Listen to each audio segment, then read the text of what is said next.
Bismillahirrahmanirrahim. Assalamualaikum warahmatullahi ta'ala wabarakatuh. Selamat datang anak-anak murid Ustazah. Baiklah, insya-Allah hari ini kita akan belajar mata pelajaran akhlak tahun 4. Okey, murid-murid yang kat rumah tu boleh buka buku teks kamu ataupun kamu boleh rujuk saja paparan slide yang Ustazah paparkan. Baiklah, sebelum itu Ustazah akan memperkenalkan diri Ustazah. Nama Ustazah, Ustazah Sakinah. Jadi kamu boleh panggil Ustazah Sakinah ataupun Ustazah Kina. Baiklah murid-murid, sebelum kita memulakan pembelajaran kita pada hari ini, mari kita sama-sama membaca doa sebelum belajar. Okey anak-anak murid, boleh tanda tangan semuanya. Bismillahirrahmanirrahim. Allahumma aftah alaina hikmataka wanshur alaina min hazaini rahmatika ya arhamar rahimin. Rabbi shrah li sadri wa yassir li amri wahlul 'uqdatam min lisani yafqahu qawli. Amin amin ya rabbal alamin. Semoga dengan kita membaca doa sebelum belajar ini, pembelajaran kita pada hari ini akan diredai dan diberkati oleh Allah Subhanahu Wa Taala. Amin. Baiklah, hari ini kita akan masuk pada pelajaran yang kedua dalam mata pelajaran akhlak. Okey, semua boleh perhatikan gambar-gambar yang dipaparkan. Ada 3 gambar. Mari kita lihat gambar yang pertama. Okey, cuba lihat gambar yang pertama tu. Itu gambar apa? Ya, seorang budak lelaki sedang membantu ibunya. Okey, gambar yang kedua pula. Betul, seorang budak lelaki sedang membantu ayahnya di dapur. Yang ketiga pula. Pandai. Gambar ketiga adalah suasana di dalam kelas. Seorang murid perempuan mengangkat tangan untuk bertanya soalan kepada gurunya. Okey, baik. Ustazah nak tanya. Kenapa Ustazah tunjuk gambar-gambar tersebut? Apa kaitan dengan tajuk yang Ustazah akan bawa pada hari ini?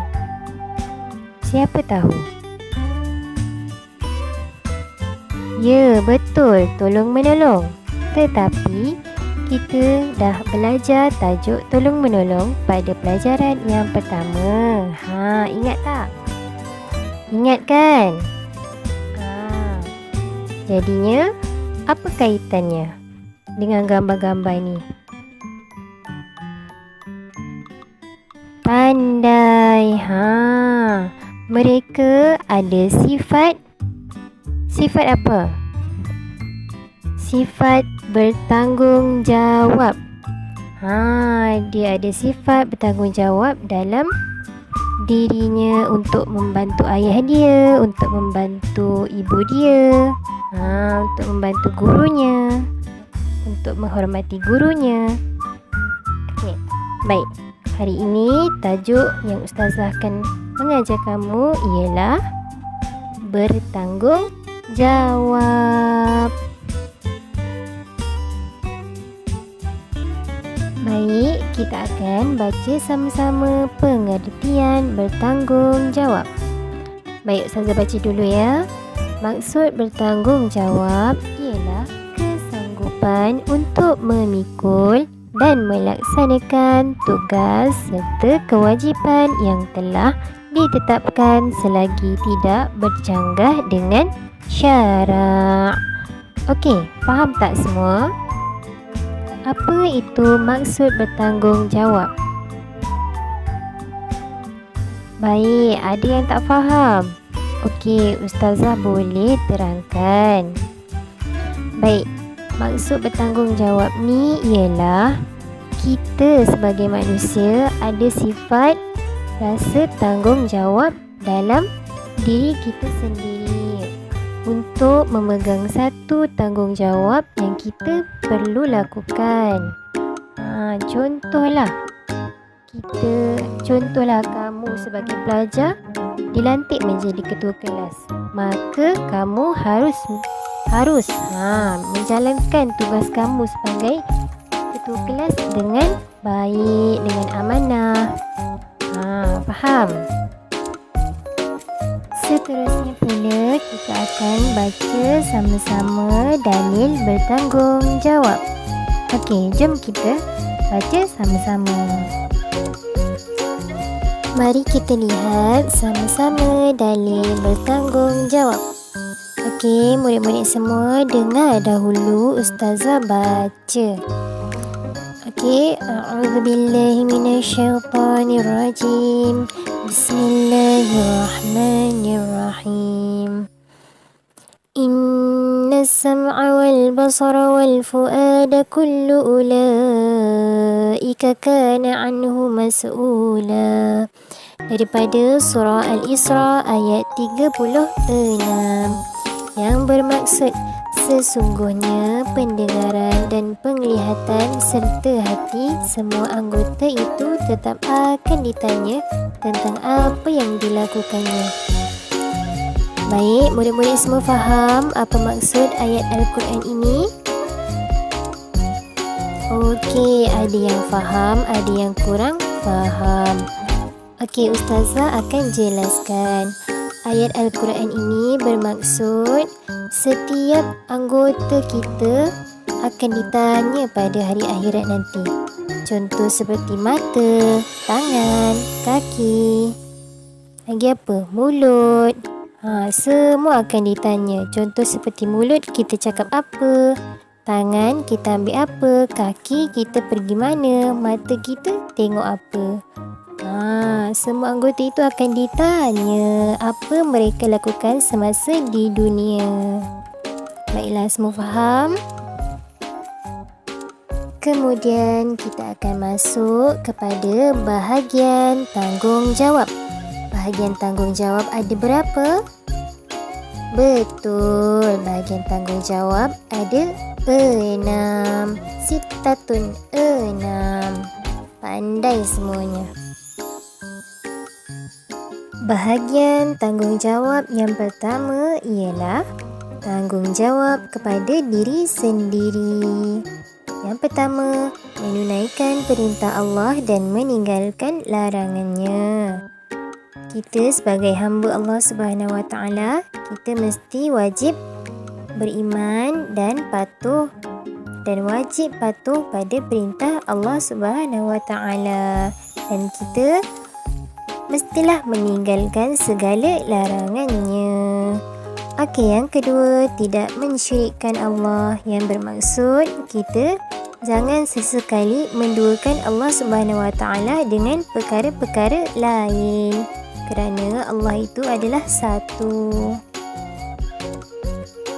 Bahagian yang kedua pula ialah tanggungjawab kepada Allah Subhanahu Wa Taala, iaitu Tuhan kita, Tuhan semesta alam.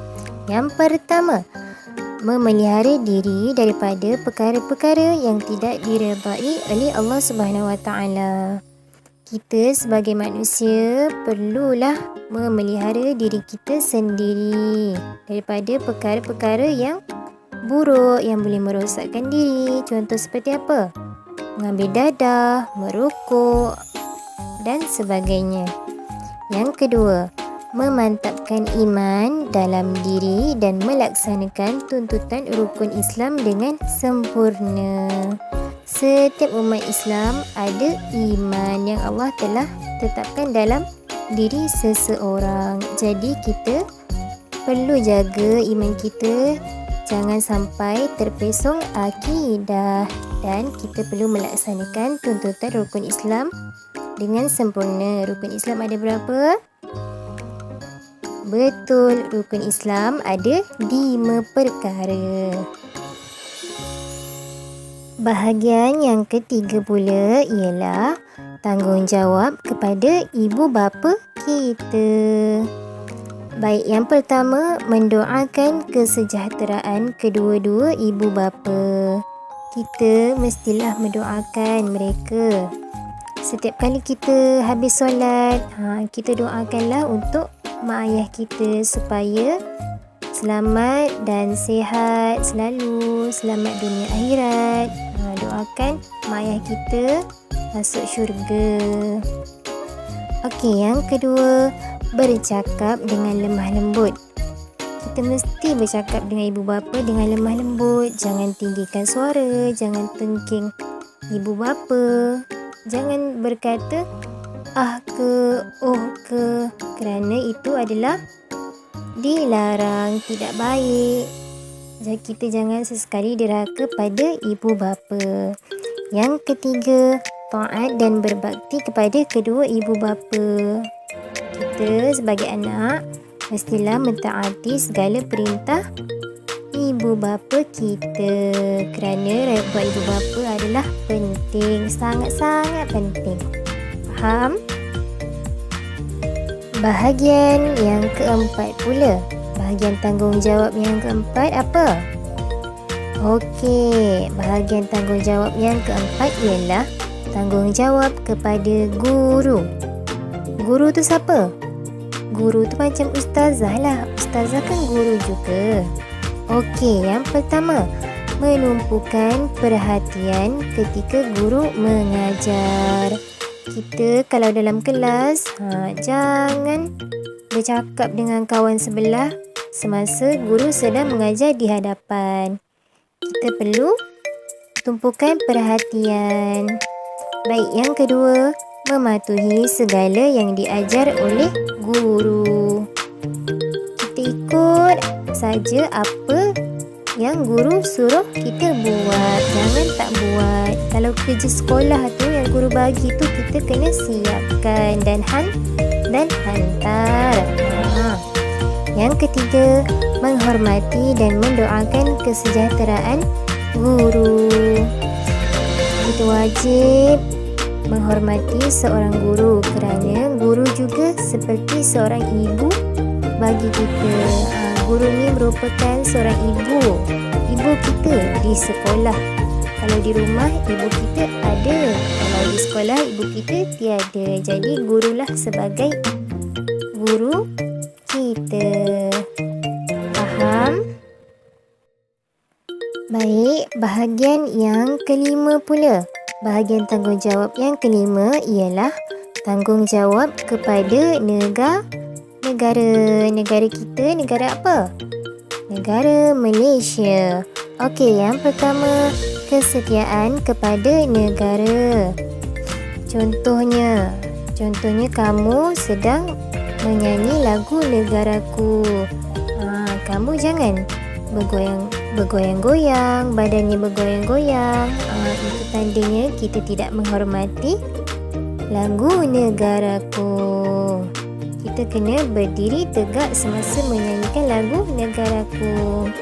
Yang kedua, menjaga harta benda awam. Contoh, kita menjaga harta benda di taman permainan dan juga harta benda di sekolah.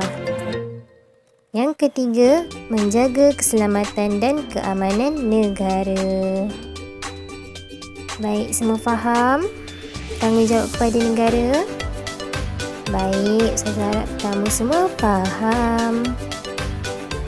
Okey, bahagian yang terakhir pula ialah bahagian yang keenam. Betul, tanggungjawab kepada masyarakat. Yang pertama, melibatkan diri dalam aktiviti khidmat masyarakat. Contohnya, apa dia aktiviti khidmat masyarakat? Ya, seperti gotong royong. Jadi kita melibatkan aktiviti gotong royong di sekolah, di kampung ataupun di taman-taman. Yang kedua, saling menasihati dan berbuat baik dengan jiran. Kita perlulah menghormati jiran kita. Perlu buat baik. Jangan ada salah faham di antara jiran. Yang ketiga, memelihara kerukunan hidup berjiran.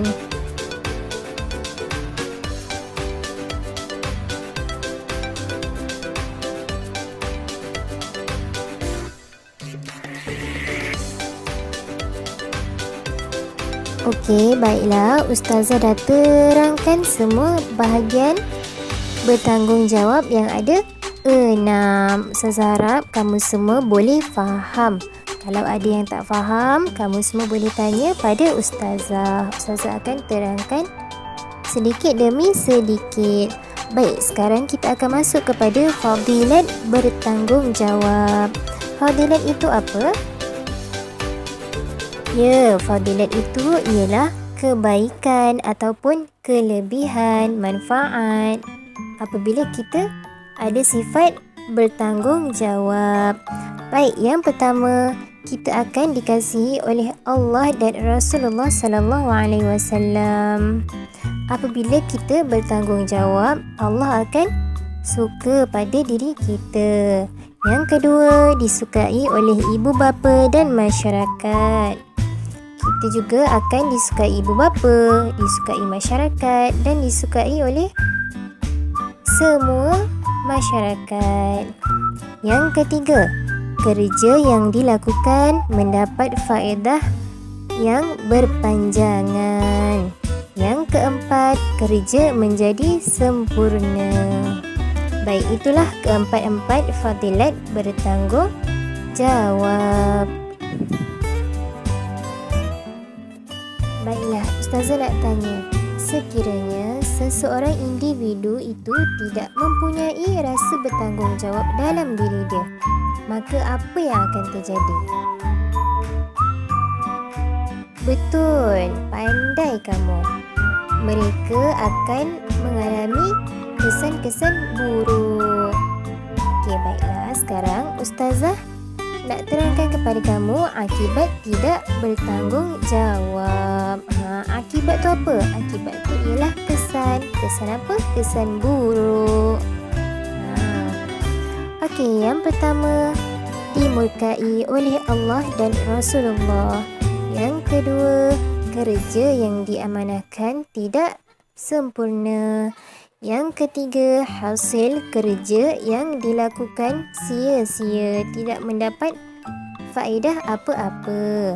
Yang keempat, kerja dan tugas yang dilakukan tidak mendapat keberkatan daripada Allah Subhanahu Wa Taala.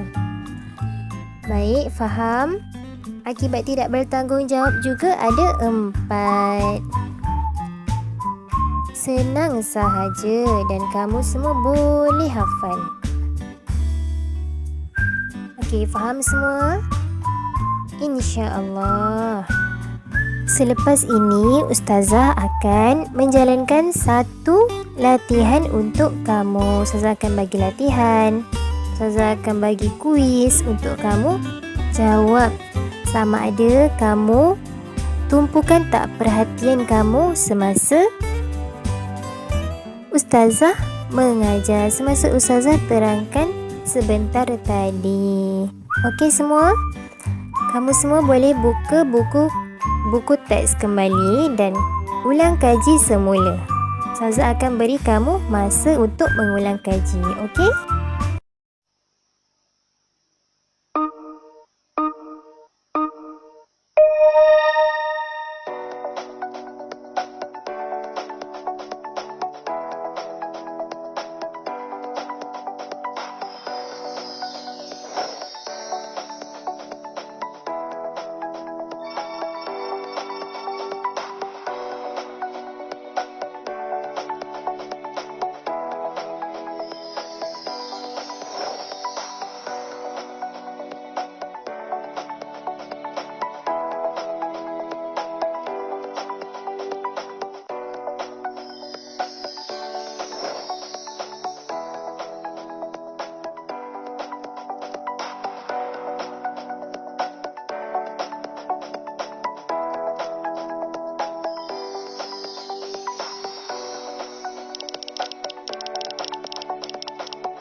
Baiklah anak-anak murid Ustazah.